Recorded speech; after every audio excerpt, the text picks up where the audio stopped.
The bike and no mana all legilugo. It has a late shade. Kita Mathias na mane ho na azobo no bobo no ndi utobo ndi na chiti ya na problem.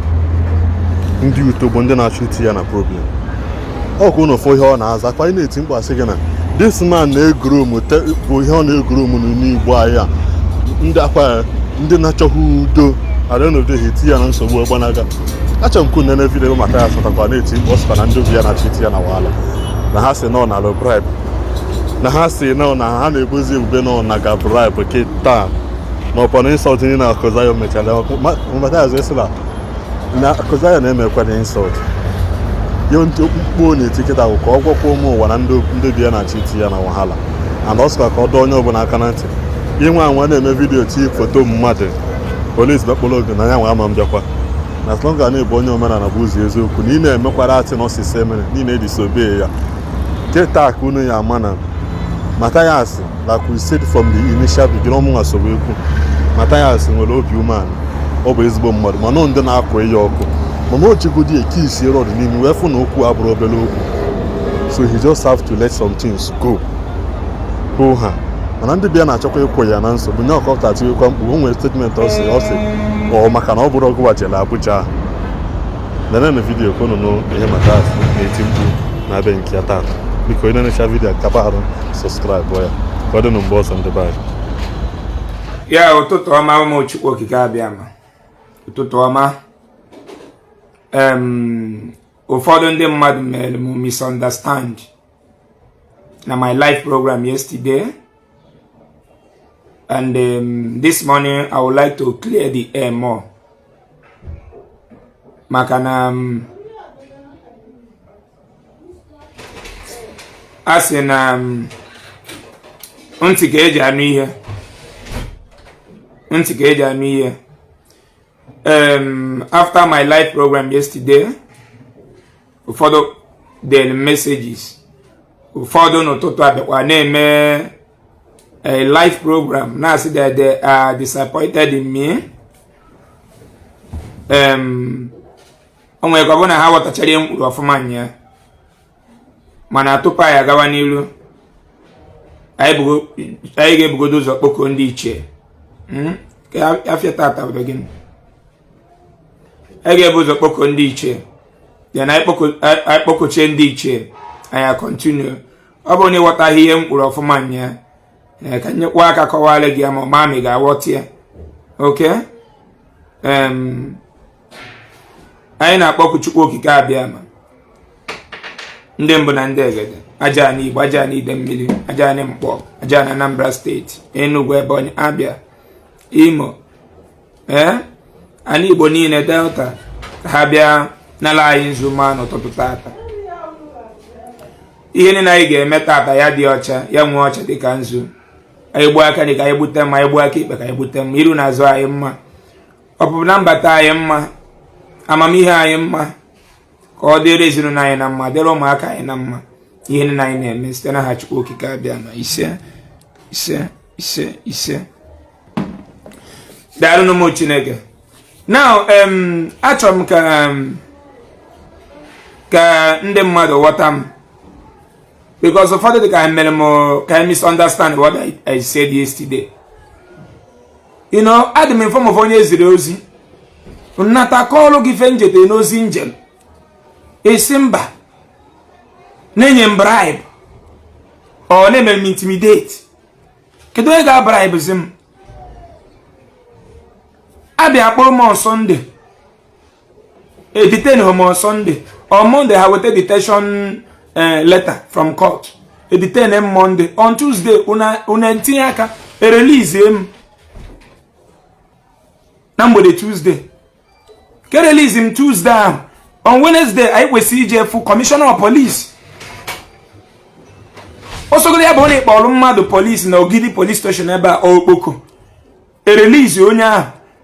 A ga-akpọta onye a gị na-eje fụ IPO. Ọ bụ na ọ need ihe eje ifu DPO. Una eje fụ DPO.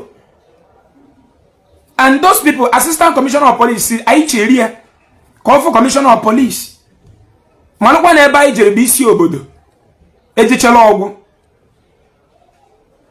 Okwe na na-ekwu Now gini mere on Wednesday the person nyela aka ewe bail I wait assistant commission nyanwa ma call na aza mi na osim ngwa na ba na need them ka come back, which is in police procedure is wrong.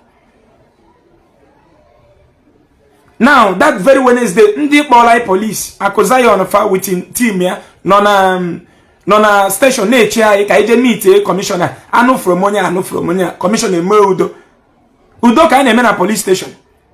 Police ada atụ mmadụ nga ihe na-atụ mmadụ nga bụ court. Ina no enegwu that very day Akozayon ha chegidere anya ebe a cheje without knowing na ya anago. To the extent that I send 2 policemen ha chola ije airport. Ona ha na the charity police people na problem. Because oga de Akozayon ka ya si no nwere bribe anyị nyezi ndị police e were pai, which ọ bụrụ gị nwa ọ hige reason. I came to explain the whole truth for ya. Bro, moye na atu asi. Obru mwa Ezeaku kpọrọ gị police rapo gị na when am nọ na the station na-eche ka ịpụta ka ikpese n'ihe na-ese. Anyị ekpesi ozi just na balo nna mụ nwa ga-ejide ndị police ya. Gwa ha na alaka azụ. Oh yeah, the first time. Now I went back again. The commissioner Bawamba Kede menji we na kowa charia. O we jo mo nwere lawyer mu na so we bia sia no mo. Why didn't the lawyer advise me? Now I was detained on Saturday, on Thursday, on that Wednesday, Thursday. Then on Friday, Nanya Akozayon ha biaro. Then we have to fight for my fundamental human right. Makono the petition. We are with their server, IG, server the whole station. Now, before then, on Thursday, even Barrister Henry, Barrister Nina Abelipa, and one Kenya Tenkobo, Fancha the willing will be happy. Barrister Henry, Biasim Ezeaku, no local, while I can see academian, or some lawyer and a lawyer Nam the Kano. And Barrister Henry, no, we have a team with him, also come and better Nam the Kano. Also, in this case, should die here. We are not going to court with anybody. Dragging Ozokome to court is just like dragging IPOP to court. By then, anyone so with IPOP in the East, you got stand on wefa. Echini na Iji phone away pictures Ozokome. Baby here di chiche. Do to non about tell him or whatever. If IPOP come after you in the East here as an individual, can you stand them? The answer is no.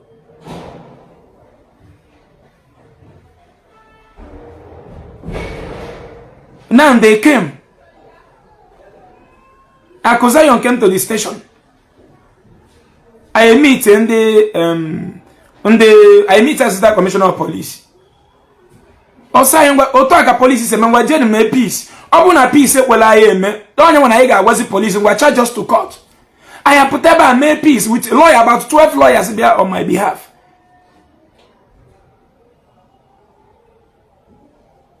Ma one nine work chijoke. In odi. I just make peace makocho, which is in Igbo blood only on aboni border in Obana. Tapusano ne would tell you all would tell you on a sip. Manabura na only Bundi Bonabana, especially youth. It offered for the consignation. It basically knows fire baluzing Katozo Gaba. I basically makocho why. And one of anybody may intimidate. If I talk down to the police people there, the creator of the universe will talk down on me. Obona ma sine when the police as me butem mo me for job. Imana Chineke bini we can na to das. Potasi na Akozayon bia na police bali be mo baba mi isi mewu mo idiot never. Nto asa imana na to the Chineke bini ne was. We all talk as a brother. I bari chankata. Okwacha kwala mu ụmụaka ko si mechere ihe omenala na sim na ya nwa bụ omenala. Mana otum sa akpali his spiritual leader no de homma no na ewutie. Ayama kocho onwa emecha se ka ije rie nni nsi ana merigo ha na lawyer man others je rie nri n'ilo. From there emeri ihe nwanne je na nke Ozokome. Je ba nwecha nwere chi church se che picture.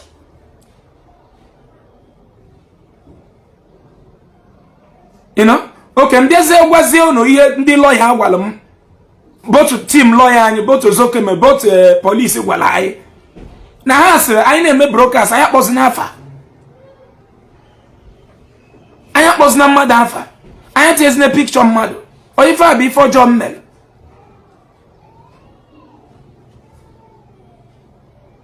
Ị na-asị na-enye m bribe, ọ na-eme m intimidate.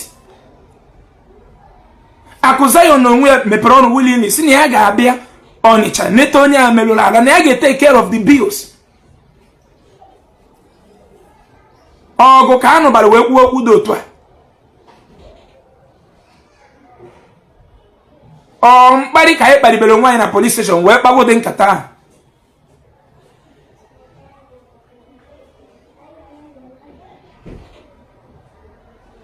Isi na nkara ije court Akụzayon si kpụta ya ka igbuo ya egbu ya eri. Alaikụlọ m dị ya. Enwe ndị adị enwe misunderstanding. Si na-enye m bribe gịnị? Ndị be anyị niile ama m nọ na-ewute onye ọbụla, ma ndị be anyị nọ Mozambique akpọ m ozugbo si ya, na let there be peace. N'anything gbasara Akụzayon na police station, ihe anyị mere agree bụ na okwu anwụgo. Document one signed bụ agreement between me and Akụzayon. Oh, there that now the whole charges said that against me, that he's withdrawing it.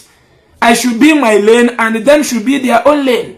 Let peace reign. That is the doc. And before sign laws use in eba. Okpo Igbo ndị barrister ji wee de ihe da. Okporo ma water. So si na mada assign. Na ịma ntimi ihe si na mama mba akwa n'iru cell. Cell ka nsi pụta weta akwa. Mkwechi sisi tie kwem back to cell. Na mada assign. Laws use no dey alive. Before Barrister Henry go putawazeli mi ofofu with pious. Ko abali mi ofofu si m na-ekwu ihe edere. Before I sign it.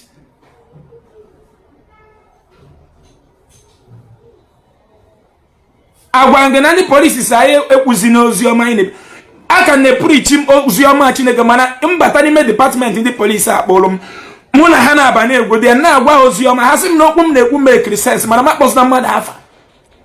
Ihe a bụ two things anyị wetara from Abuja. Mbiazi ịgwa gị ya ịbawa mba si na-enye m bribe. Ihe anyị mere agree bụ na this case between me and Akụzayon na ọnwụgo na-egbu gị ya dị. Anyị emechi ihe ụmụnne gwuchie ma egwu nataba ịchọ ka mbilitekwa ka isisi kee nụ akwa ọgụ gbudigbudi kedu ebe a nụzi eje. Assistant Commissioner of Police ebe is old enough to be my father. Commissioner of Police there is old enough to be my father. Michael Ozokom is old enough to be my father. And these all the barristers that came, both Barrister Henry Okolo, Barrister Njama, nobody was given 10 kobo. Shishi. They sacrificed their time. Everything. They were running up and down. So I should come and disobey all these people. Kobo na no. Eso kwa ina pass. I pass again. We will keep on passing the truth. Manasa ayati yezina famado. Nsegini putechi were picture Akụzayon make a program or walafia make a program in this case. Na mụ na gị na be so because n'ihe anyị kwụ na station bụ case a na.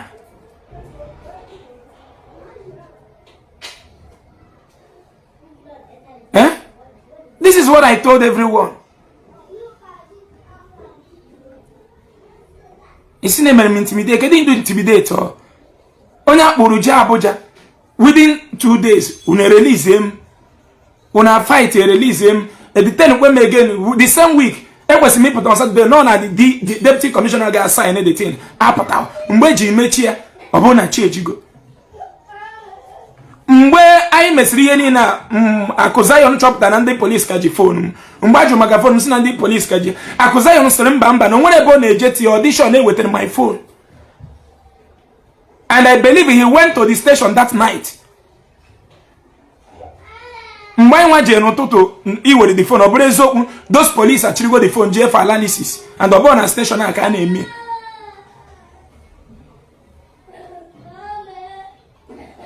Ọgụ ka mụ na ya nụwara ebe ahụ wee wepụta time ije weta my phone. Ọ sị na nwere ebe ọ na ya na-aga ntị audition na phone ma abago m aka.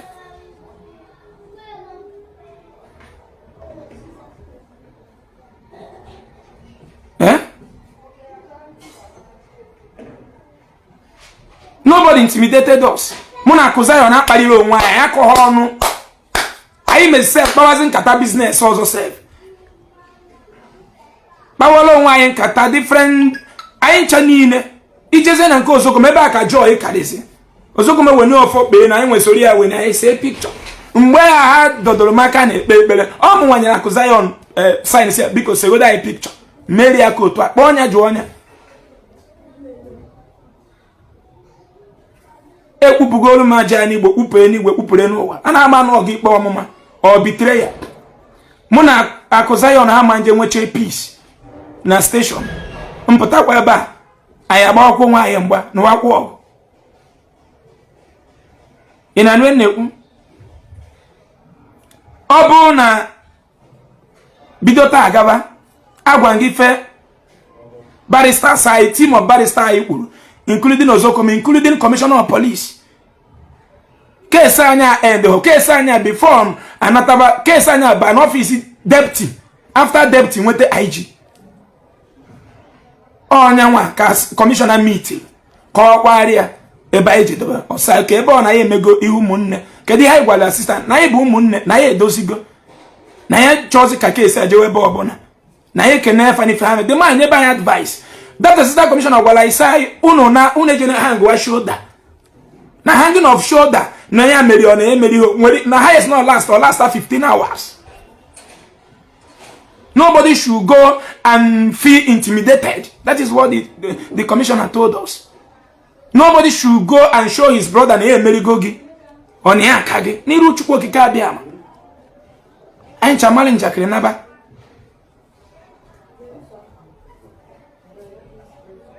anyị chenye mmanụ njakịrị ọ njakịrị niile a na okwu niile ahụ anyị kpuchiri ụmụnne niile anyị mere mpụtakwa ntọ ọnụkwu ya upside down ka anyị jee n'ụbakwa ọgụ ekwugo m ihe ndị polisi kwuru and ndị lawyer kwuru not only Akuzoya Zion lawyers including our own lawyer ị na-eme program akpọs na mmadụ afa all against the law etinyez na picture mmadụ ị nwere ike isi onye anọ na Asaba na-eme ihe dị otu a amana akpọ na ya afa ịpas message gị all two things m gwara gị nye si gị na ihe agwala and secondly na ihe gbasara this case between me and Akuzion na anyị diary ya na police station. Nobody should come again buriti na social media baribe Akuzion baribe Ebuka Obi that we have died this case unless me another case gị na ya nwe mana ọ bụrụ on this behalf nwanne m I see lawyer sign anya that this case has died in the station.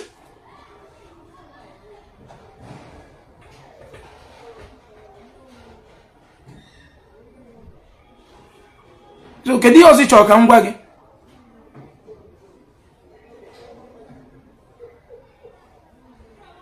case anyị rụ n'isi mmiri barrister ha wetara na case a abụghị obere mmadụ barrister anyị nwe wetara na case abụrụkwa obere mmadụ ma Makon ma Henry fa many of you ya amonye barrister Henry bụ enwere mgbe ọkwa dike bịalụ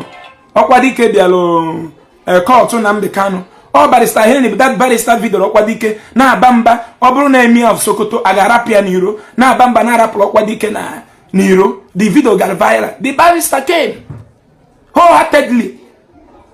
Barrister Pius Ezema came. Barrister Njama came.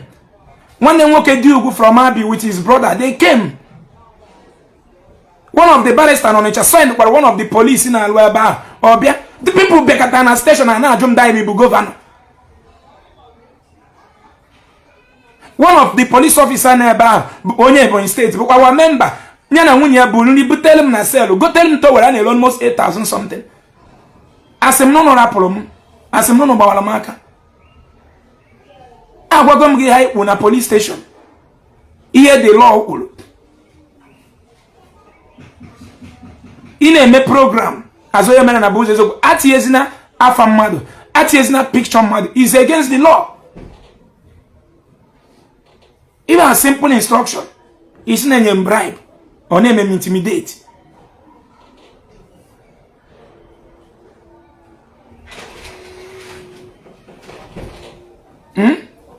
So buni watachari yang puronya watia. Enwa onye saya pass n'ozi ọma Chineke anyị n'ezi. na police station ezigidekwere m ozi ọma ati nnata gwa nwe onye ga-adị ndụ ga-akwụsị nwe m ozi ọma Chineke anyị na-ezi. Police gwa no our right to preach our own.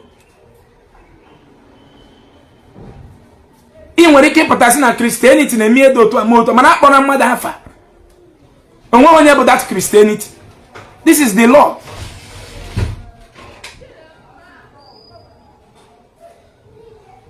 Ndị Christian leader na-eme edo otu a dị edo otu a dị edo otu a. One of the Christian leader nọ ihe dị ka na Anambra nọ n'ụmụ oji na-eme edo otu a mana don't call that person's name.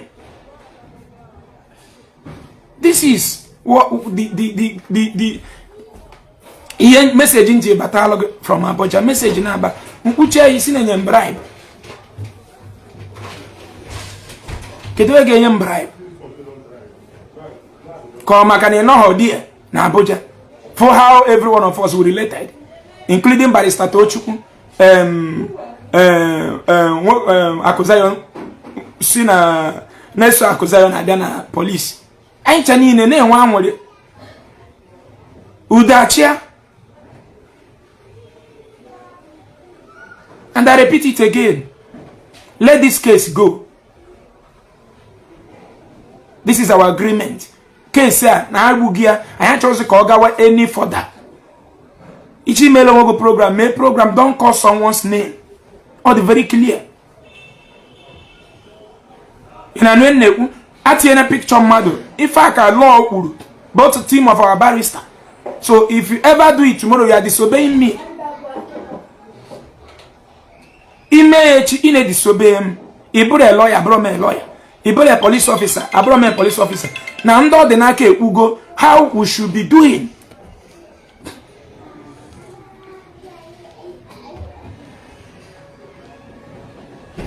Aboni put in the name of Niboyo men and Abuzi Ezeaku. You get your program, I with a picture of a pastor, Tinye, only a apologo police.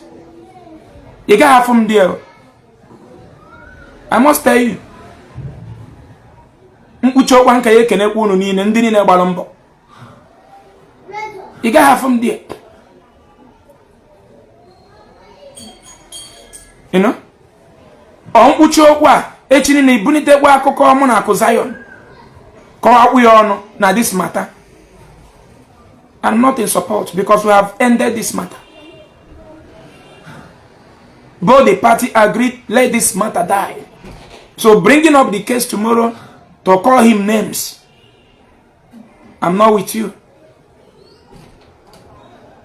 Onye fezo we wonya.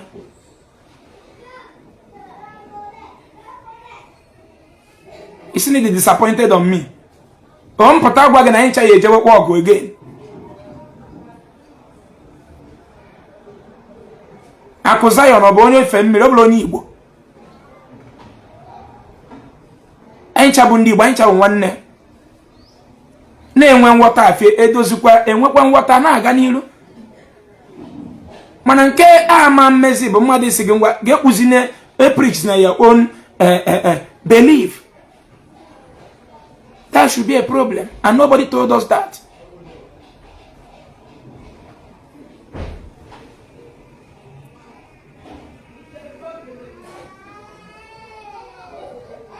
You know?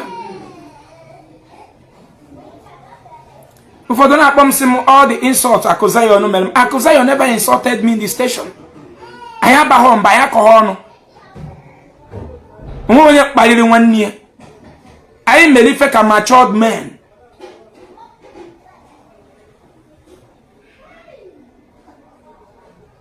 That very day, one of the lawyers from Dr. Ugoke, from law firm of Ozokom, left court. Biawa condition I said to everything that very day. I ain't changing no good. I ain't changing so Joven and Ozokom.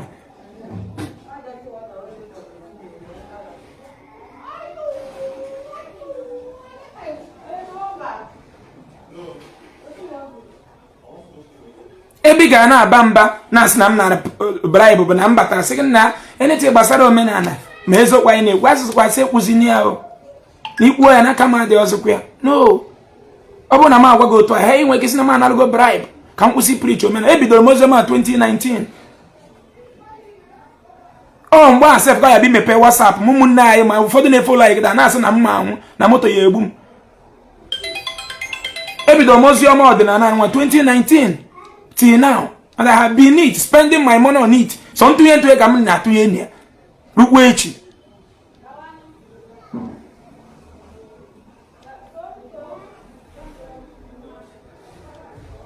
So kwa ni pụta echi je wala akụza ya mewe program. O jikwa eme Ezeaku nke a, o jikwa eme Ezeaku nke a, mụ na ga-eso ozugbo. Ipụta echi were picture mmadụ tinye, were nke a tinye, kpọbụ ihe, mụ na ga-eso na nke a. Bịa ka anyị were amamihe. Enwere nwanne anyị nwaanyị nke a n'Owere ka eze afịa dị ọcha na m watchiri video ya n'ụtụtụ a. Also, this is the time for we to start teaching our people what they don't know with common sense, without calling names. Ntị ya n'ihe dọrọ o kwesịghị dị ka okpata. So ebe ọ bụ na iwe na-ewe gị butuo. Police station is open for us. I for any fake miracle tomorrow. We are free to go and report the person to the police, to Abuja. Yes, because of those fake miracles name na Igbo. Ụfọdụ ndị nwere ọya nwere ike believe on that thing n'ihe a bụ real. From there, fa nwụọ ha ka nkụ.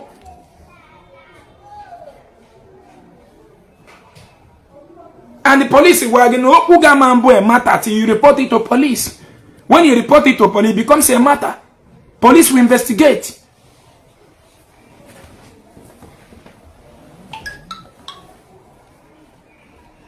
Bikonu. Asim kam kowaru no bunu na wata ihe nkwu na bani nyo ofuma. To advice, instruction, can the barrister, but our barrister, and the Zokomelo of Emnyalai. In a movie that was not mother hafa attacks na picture, na mother can describe. Konya hode, state onya hono. Enwe mbozo kome mecheni, mewera yoku konye kadamburuburu. Ni mwe kisi no nya de damburuburu. You know? Oh hey, enwe kosi kowachala e kusichakwala yoda if I have their field.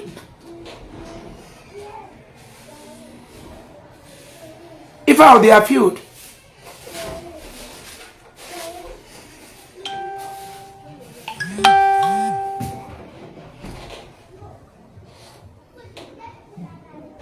Obu na yin will understand no de ka kuzayo na gas na ya bia netonye melolalo. He will not say so. O ga be mechi ozbo onye obuna naba. Obu na yin will understand na kuzayo na ga fight ko nwete my phone. Ko mechi ihe ni na uchi ihe ni na macha njakiri ni na apụta gwaba ya kpọrọ iwe kwue. Ọ dịghọ mma. Eziokwu bụrụ eziokwu. Mụ na ha mechi ihe ni na atọcha ụtọ ka nwanne. Rikosia na Abuja. Azna emego peace.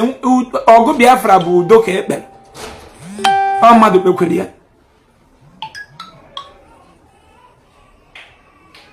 Anyị mechi udo na mpụta ebe nsị gị ngwa. N'ọgụ erugo. No.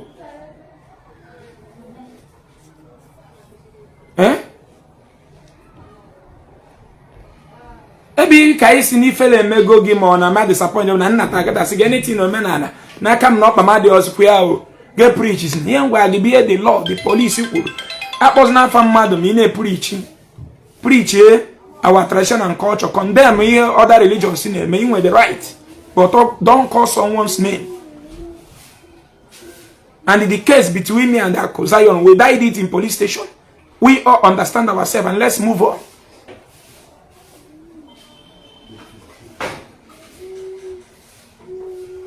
You know?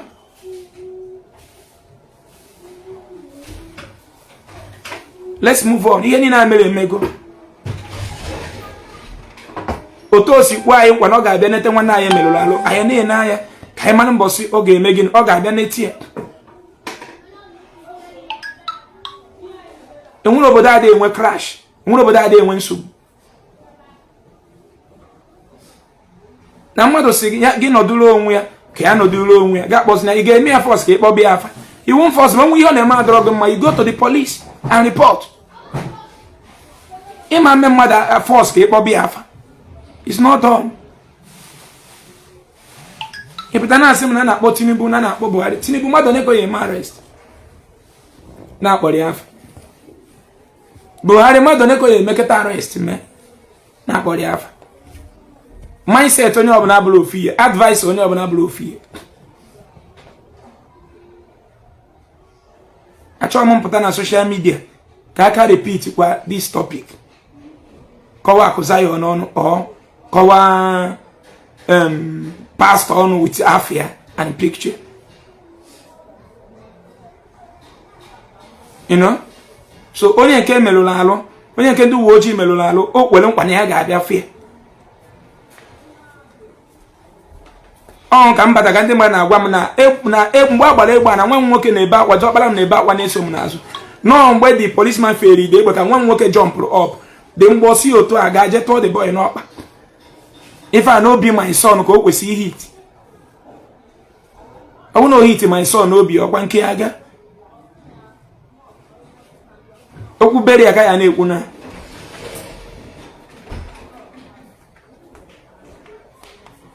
onwe ndị karịrị inwe nghọtafie, onwe ndị karịrị udo.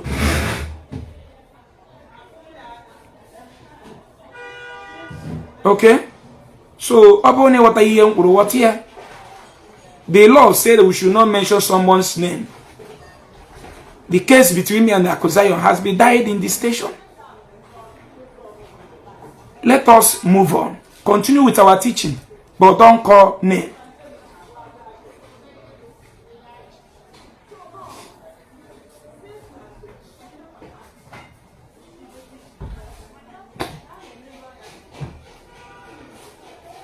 Okay, for Christianity, I want to go egwu. Ekwensu kpọ isi n'ana. Ekwensu kpọ isi n'ana. Enwere onye mena na nwere right ije jidefa. No, mgbe ha gụziri Ezeaku kpọ isi n'ana. Ọ ga-afasị gị kpọ down. They have break the law. Si pụtakwa chikuwa Jesus kpọ isi n'ana. You didn't break any law.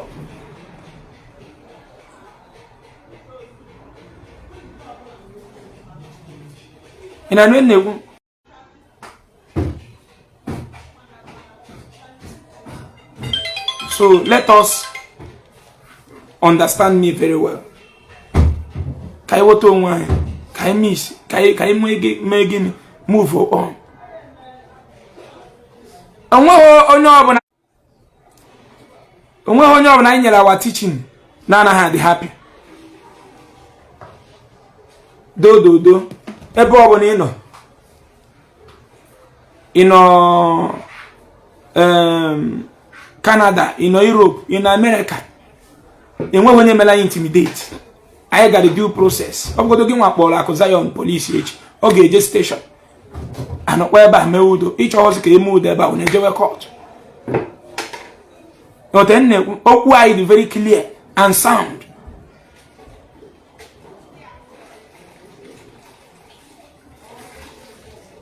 Ịchọ ka mbreze na were ndị ọ na-achị. Ndị na-azụ mechie peace with Akuzayon mpụta ebe a nsị gị ngwa fight where gịnị ya nọ bọọgụ mana mbụzi eze na were ndị ọ na-achị.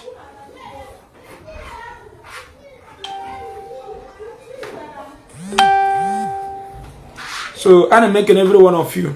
Ihe niile gbalụ mbọ n'igwe ọ na-abịa ikuku ko afọ ọkụkọ ihe a mekwuru mee mmadụ. Yes, we are everywhere all over the world. Everywhere n'ụwa niile anyị nọ. Through the movement Abuja branch emekwe na-emepekwuo. Ihe na-akapụkwa mbụ n'elu. Ihe ịfụnanya na-eweta. Ihe udo na-eweta.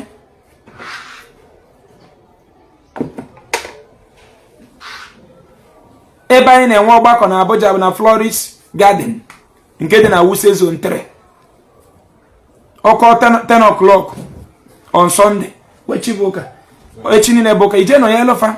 Ka anyị kpọkọ ndị ichie. Kpaa ka ba anyị ga-esi dị mma, ka anyị ga-esi mezibe anyị. Ihe na preach omenala. If I need a practical miracle. Practical evidence. Ihe anyị ga-emepụta. Nwụna anyị si na anyị nwajizi ndị ichie ụgwọ. Omenala bụ ụzọ ezokwada agba Chineke ụgwọ. Anyị nwa ji Chineke ụgwọ.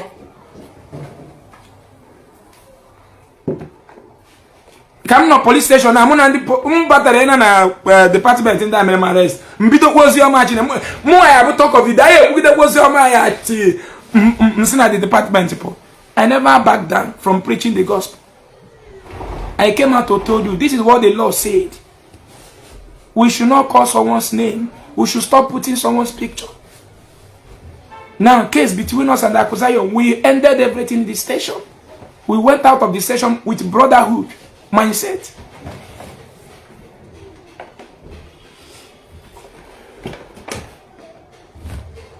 Okay? Kita ka ị ga-ebu n'isi nke bụ ozi ọma Chineke a n'ezi. Ozi niile n'ezi na-enwe fact. Onye Igbo ọbụla hatiri m for no reason. Kedu ihe na-ese mụ na gị na mbara into health? Fu na onwere Jizọs na-agwọ ya, nwere olive oil ma mmiri na-agwọ ya. Nsị gị anwụzi na olive oil, iyi alụ jewu n'ọgwụ.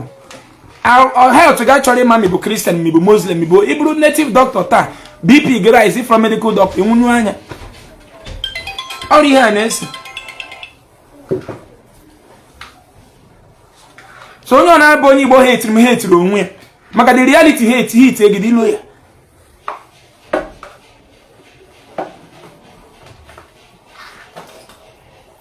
'21st century ko ụwa niile gọọmenti na-emere ụmụ ihe niile n'ụwa niile ị nọrọ ebe a mụchie anya 3 hours dị mkpago university na-akpọ Jizọs ya bịa nyere gị aka. Kedu aka Jizọs nyere ọ ya akwụrụ gị ụgwọ ọkụ? Jizọs a ga-arụrụ gị okporo ụzọ, ọ ga-enye gị mmiri? Ihe niile ị nwere taa bụ ihe ị nwetara through your fellow human being. Inwe service ị ga-enye ya fellow human being, onye gị ego inye ya the service were ga atinye na akpa gboo mkpa gị.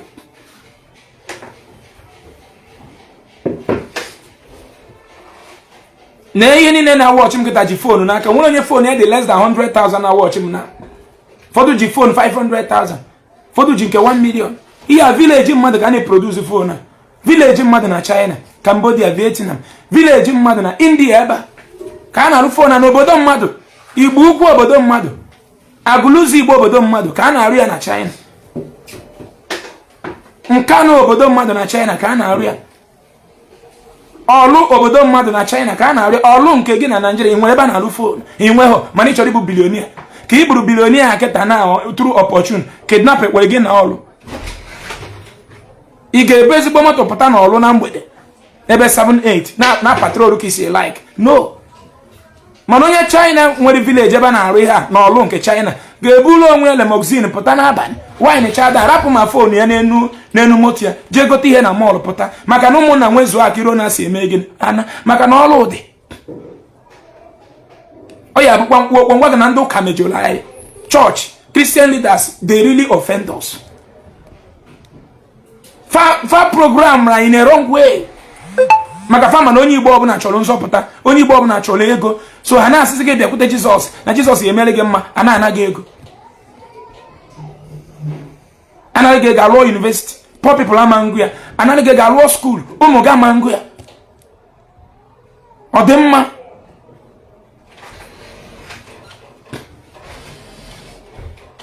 Oke, okporo ụzọ na-egbu anyị. Ọ ka njere obodo Igbo ka mma na ihe a na-asị ekpuchi ụzọ n'ọbara Jizọs na-asị enweghị moto dị na Germany edere Jizọs na ma ọ God na ha yesi ode afa na ma ode company ode ife dị moto na enwere moto nọ na Rome ebe anyị si bute Catholic Church edere Jizọs na ma ode Virgin Maria na gaa mmeke nkwarụ. Enwere moto nọ na London edere Jizọs na enwere moto nọ na Dubai edere ọbara Jizọs cover me because the system of the car is working. Number 1, inweta driver's license na this country m na-agwa gị, you go for celebration. Number 1. Secondly, the cars are there with expiring date. Ome expire, a wipe out of the nation. Thirdly, enwe speed limit monitoring camera. Na monitor ndụ gị, na mmadụ na-eche mmadụ. Ndị Igbo ji si na mmadụ bụ chibi. Na monitor your life. Ịgbakarị onye kwesịrị ịgba ihe, onwe ya achụ gọsọ ka erije dakpolu moto. Camera ise plate number kechaka m. Through your plate number, amalo ebe ibi, bifin na reje ma gị bill. Akpọ one of our sister na Italy mbosa mfuko osa sound si nne ka eme no si mewo na ya jere kwụ €200 nsi ka eme no si na kwa over speed na na rush ka ya je buto ụmụaka na school ka ogene o ya wee gbakara speed ya kwesị ịgba wee ma ya fine €200 onye ewu tie ifu na onye nwajizi aka enye onwe ya ndụmọdụ mgbe ọsọ ọzọ bụrụ mmadụ ya sị aka m down ndị a megide anyị apụta mmadụ nwa accident gwa anyị no na Holy Ghost gwara gị no papa anyị send accident I hate ndo ke no na bai. Made can be a blessing to we the blacks in Europe that gave us Christianity.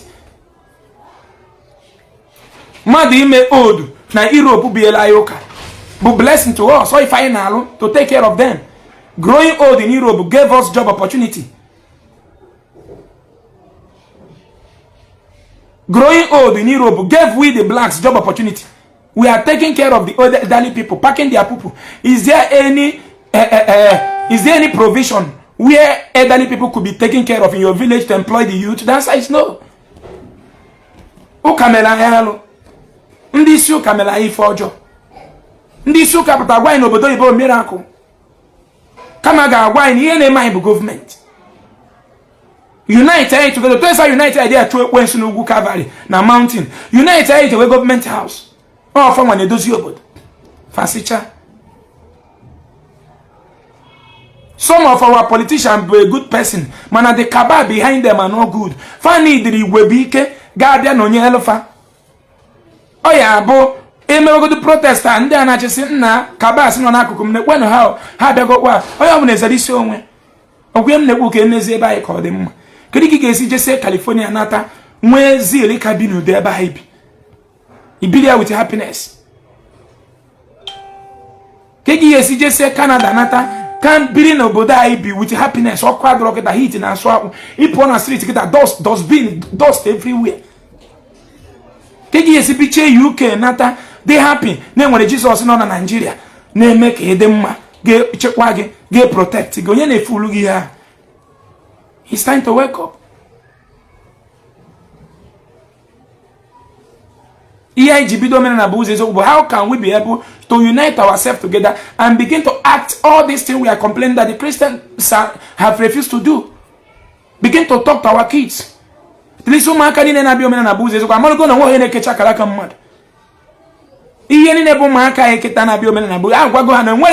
born by a man, be native doctor, anybody that can tie someone's destiny. The only people that can tie your destiny is government. If you are worthy today, your destiny is still tied once you are in Nigeria. Because you cannot move around in your village anyhow. Because of what? Insecurity. Some of you cannot even do traditional marriage in your village today. Because of what? Insecurity. Do you see that your destiny is still tied down?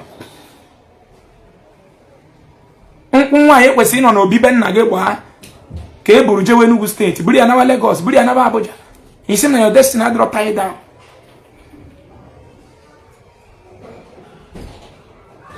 Energy ni na mana gije fight ekwensu ndi religion leader na side to ekwensu to be anywhere they are because here je to korobia na Igbo bu ka esi ekpekpere.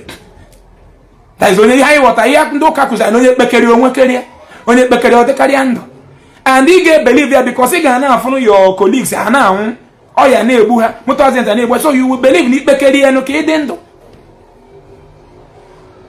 And being a good Christian self, you need to ekpekpere ka ide ndo. Ikwesi nwo ka ije wa na eze ebe ji gold na silver well.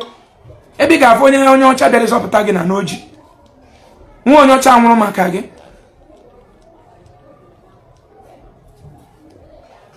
You then was a good Christian. He put on every spirit of death die by fire. You be a good Christian. You know who? You be only who went. Entago. Ikwesi nwo ije wa alaeze je keta oke alaeze ibilize ebe afụfụ adịghọ ebe je ọna ọcha na oledo wee lụrụ onye oji onye ọcha jide bi edozi chele gị gwa gị na nwere ebe akwadoro gị ka mma ikweta ebere ndị banyị na-emelụ m ịbata na health sector na-agba maala mba ya imere ndị banyị ebere imere ụmụ nwaanyị Igbo ebere with breast cancer nwaanyị Igbo na-esi isi no money to go to hospital.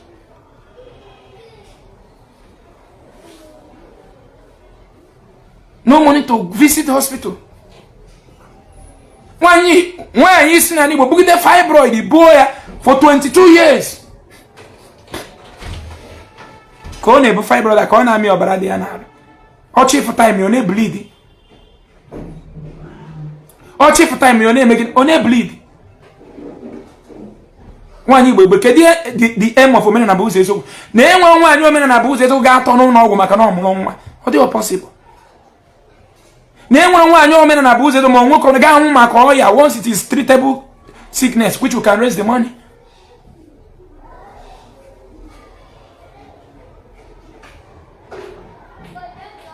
Ihe ni na ndị pụtasị na ndị Christian atụrụ m ego nje eme charity, ọ ndị mmụọ ka nje ga treat, ọ ndị Christian ka njikwa treat. Kedu ka Ezeaku my age adịm 28 years mgbe m bido this NGO na 2018.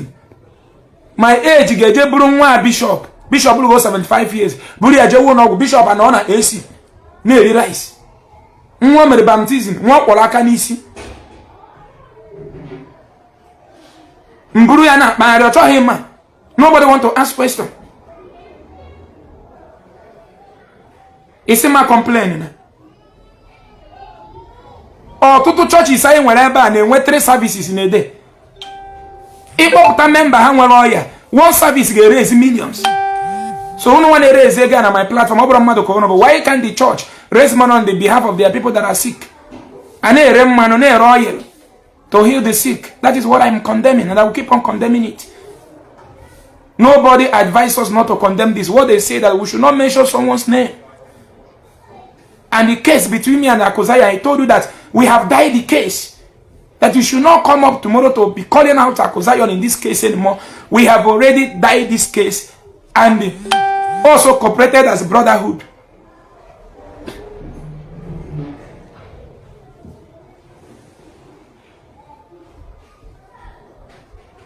It's time we wake up. Ụmụaka mụ na gị na mụ na ka anyị munye ha n'ekpere ka ha mebe ekpere. Onye ọgbọ ha na-arụ power bank 2010 onweghị onye ojii chere echiche na ga-enwe dịka power bank. Ihu Enugu steeti niile, Anambra, Imo niile, Ebonyi niile, Abịa niile. Ife a nọ bụ ọkụ. Ọ bụghị mụ na ebe agha, ọkpara Chineke na ebe agha. Pressure, massacre, destroy, bulldozer, destroy. Ihe free, ka i were ọnụ kpụta ihe free. Who does that?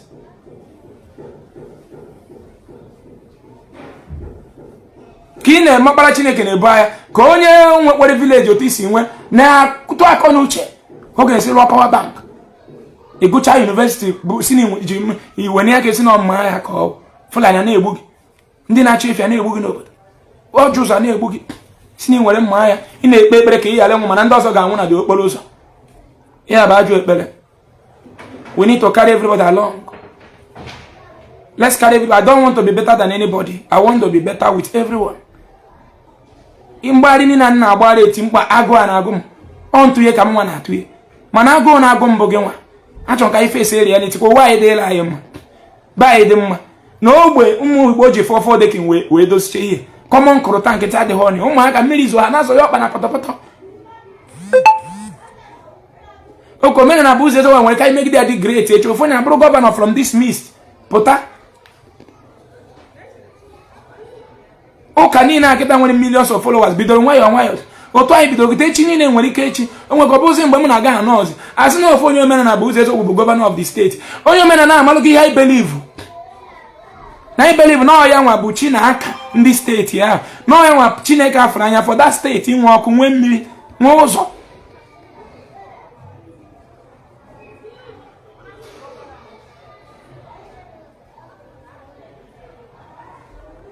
You know? So ka anyị gwa onwe anyị eziokwu. Ebe niile ụka si meju anyị, nwe onye si sekwu nne anyị ga na-ekwu ya mana asị ga-akpọzi n'afa. Ụmụaka anyị onye nọ na ngata na Dubai, onye ga-anụ ụmụ nwaanyị anyị. Emepegoro ụmụ nwaanyị anyị ekpere Wednesday ebe na-eje ekpere achọ dị. Kedu onye Rome jenubere ekpere nọ na achọ dị? Ọ mụ na gị na-ayọ ndị ruru 65 years biko na Rome ka anyị nụọ ọfa. One guy meet him na cell, a deported from Israel. Sorry, Israel nata. Ihe ji deport onye ọkpọpụrụ Israel bụ gịnị? Na o metere nwa 20 something years oyi n'Israel. Parents ya je gbaa ya akwụkwọ. Israel government deport ya. Ọgwụ Israel nwa sị gị na onye nzọpụta si wee bịa. Na o metere nwa 20 something years oyi.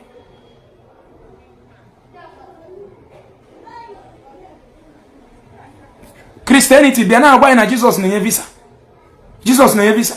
Emeketego na agọrọ ụmụ nwaanyị anyị oke youth anyị agbafuchago ma ndị nwụ na Mediterranean Sea.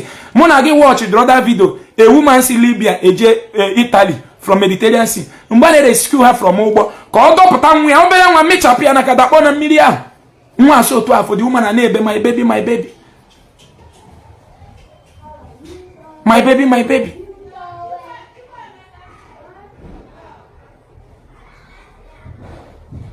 You know? Onye nke aga obere nwa nke amụtara ya aga unu asai continue na Jesus na-enye visa na Jesus na-enye visa kedu obodo Jesus na-enye visa ọkamma na anyị na-eje ekpere ka Jesus nye anyị visa ka ọkamma na anyị na-eje ayọ ndị gọọmenti dozi Germany ka anyị yọọ ndị nke anyị ka fa dozie nke anyị ka Jesus nye ekwenye Germany visa ka ọ bịa na be anyị so gị ka Jesus hụrụ n'anya frustration gịnị na-asị gị na miracle ụfọdụ n'ime ụlọ anọghị Europe 10 years ịnụbeghị nwaanyị ịnwetabeghị akwụkwọ ihe na-atinye mụ na gị na-agbagharịa ijego Europe kịta na inweta akwụkwọ abụrụ gị problem ati ekwere gị nke a na-ekpere sị gị kpebe ekpere nọ aka ji inweta akwụkwọ gị nọ ihe aka mere na aka ji ya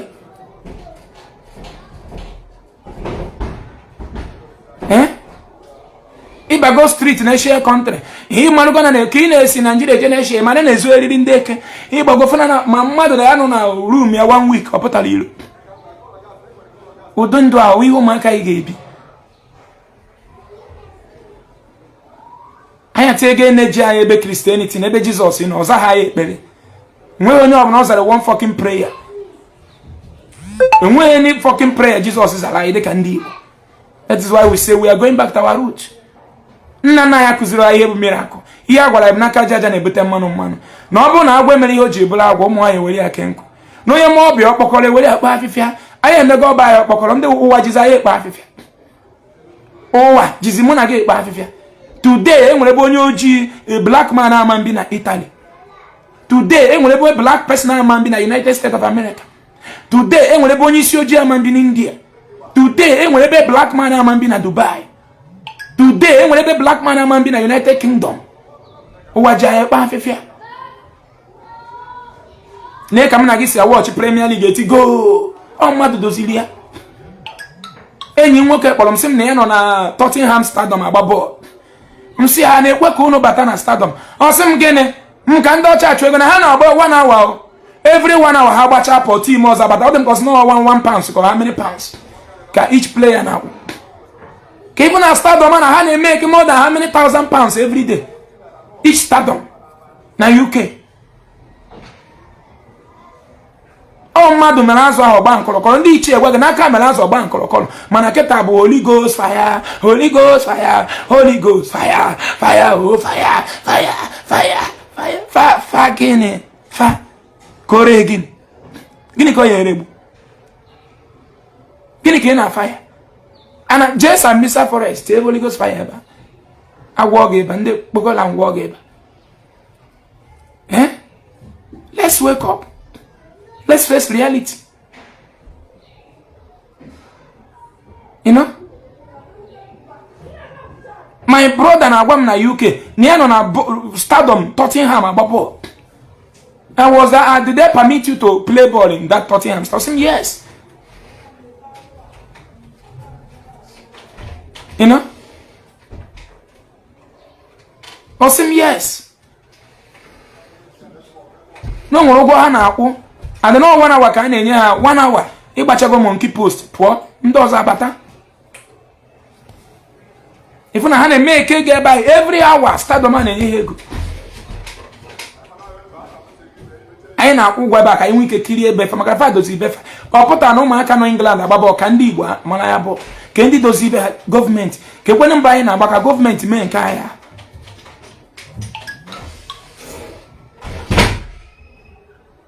onye gụcha university ebe ụkwarịba n'ụlọ ekpere ka o nweta ọrụ ọ dị mma ụlọ ekpere na-enye ọrụ out of coincidence ijezi ekpere ta echi enye gị ọrụ si na ebe ahụ ijere mere eji nye gị ọrụ ihe common sense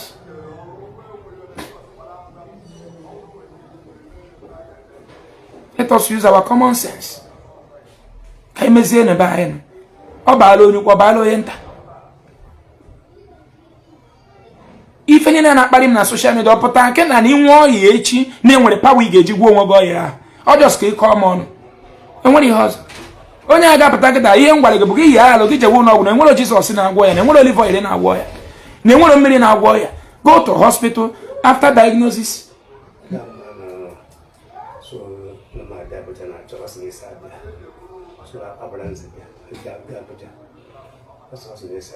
Abolanzi.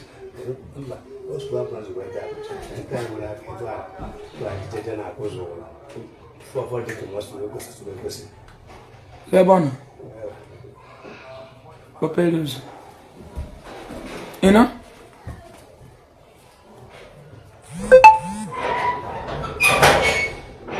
So we need to wake up.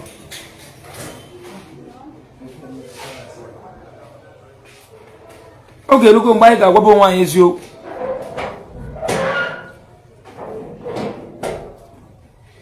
You will munegi, you made a business. Ko webere na patego. Umi Igbo munegi onye nne mụrụ nne na watch ka nwa alugoro 20 something years ka onye eri aka. Nwa ha enwe kidney disease wo gbo ya ni ya mmiri, ni olive oil gbo ya no ya agwo oje nwo ya nwo. Before father je ni ya father na ego. Udi omume aka unu na-akụ aka na state ndị soji na 21st century.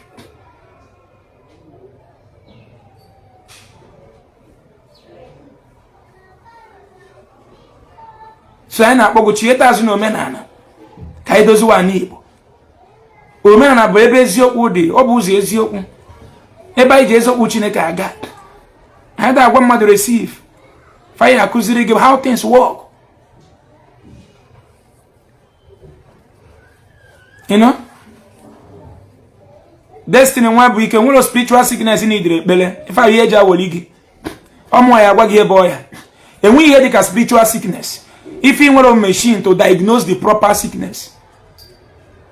And I mean, we treat go more than 6,000 people. I was a religious person like you before. Nothing like spiritual sickness. In the teaching of Omenala Igbo, nothing like spiritual sickness. Your body cannot develop any sickness spiritually. You are not spiritual. You are a human. Everything on this earth controls through reality and physical. And what spiritual data? In what data ka Ezeaku si when you won't watch me.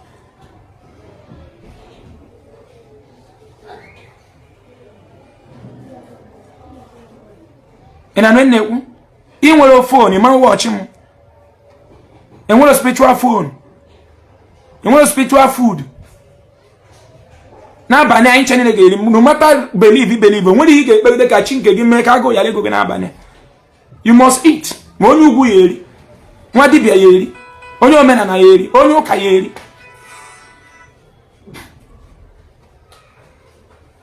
Ime mere na UK get ọ dịka ndị Muslim na Christian no in peace because ha agwago onwe ha eziokwu. They don't bring the two religion to front for prosperity. No. They already know the truth. They just see it as a religion. They go and practice and go. When everything up for their good, they have already put their eyes on the government. Why Muslim di me today na UK? Government ko na ya ko onye ego. Why Muslim mo ejima today na UK? Government ko na ya ego ko onye ego aso ye mure ejima. Onye Christian the same thing. Onye Christian ga gwa ni kwere na ha Jesus na ihe nke gini ne ga apụzi iche. Eyo ya na ebute ntisa. Ihe abutere ama the work of government.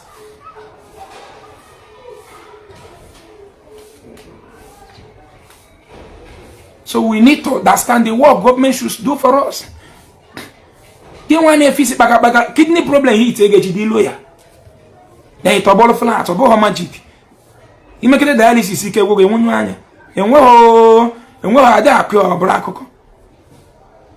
Give one what Jehuno would know how to get Europe will tell the Bible. Open submit your medical checkup every 6 months. They will sack you from your working place. Here, Bobo tell the Bible. Every 6 months, it is compulsory you submit your medical checkup.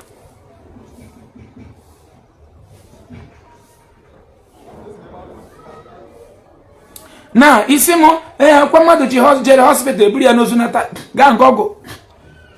You go to Google, what are the names of incurable disease? You go Google. Now, when you job the hospital, we are not getting lab 250,000. What you know, doctor, see, I see another. Amansi ana baga tinya drip na enyi ogu pens na ndoti timbo ya won ti ya na mocho we kwa mocho akpale ego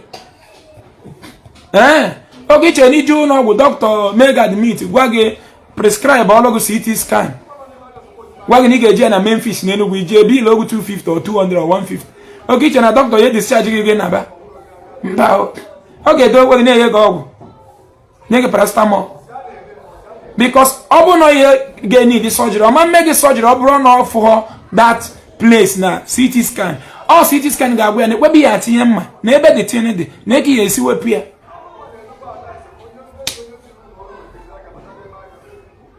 Lab a na-akpọ angiography test anyị na-eme 480,000 na ọ gbagebe 5 something to 600. oke ị chọrọ ọkpa gị na bụ jee ụlọ ọgwụ dọkịta agwa gị na ị ga-eje angiography test and debọdị bụ na Ibadan ọ Bayelsa. isi na ị nwere ego moto ma ya fọrọ iji 500,000 mia esi m na ị ga-eje ọkpa gị na abụ nata a ga-ebu gị n'ozu nata.